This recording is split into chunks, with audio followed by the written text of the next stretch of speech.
To steady your working area, you can stick your pans or your plates down to your working surface with some unbaked clay. Mince up your pre-baked tomato cane and mix it with some Fimo Deco gel and chalk pastels. You want the color to look like tomato juice. Do the same with the pre-baked brown clay.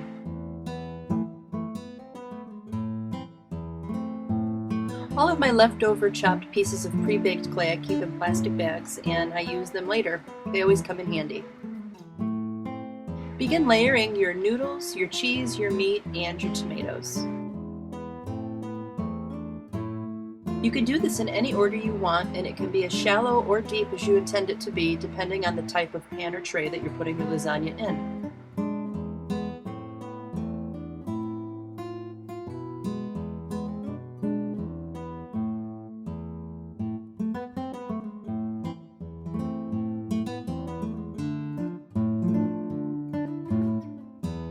Tuck in your ends and start to create kind of a dome shape to your pasta. The strips of pasta with the scalloped edges can just be attached to the sides because that's all you're going to see, and you're just creating an illusion of the pasta having the edges. Add chalk pastels to the edges, making it look baked. Add a thin sheet of white mixed with translucent to the top of the pasta. The small pieces of white clay are intended to be the little bubbled up pieces of cheese at the top of the pasta bake. Continue to add texture to the top of the lasagna, making it look baked, and then add your chalk pastels to the top.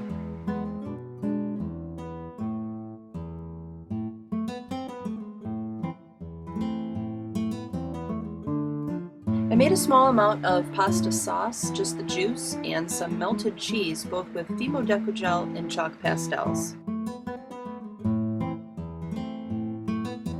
By creating these small wells in the cheese and filling it with a small amount of the pasta sauce will make it look as if it bubbled up from the inside.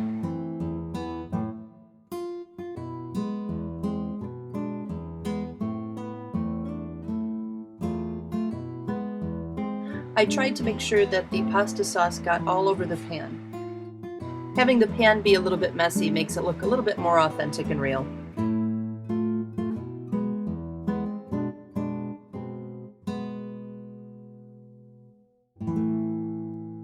When slicing your pasta, make sure that you've got a very sharp blade and that you use an appropriate tool for scraping the piece out of the pan.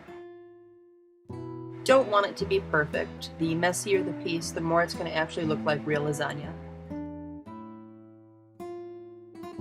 With a needle tool, begin to lift the edges of lasagna on the inside of the pan and on the plates. Add the remainder of the pasta sauce to the bottom of the pan and to the sides of the plates.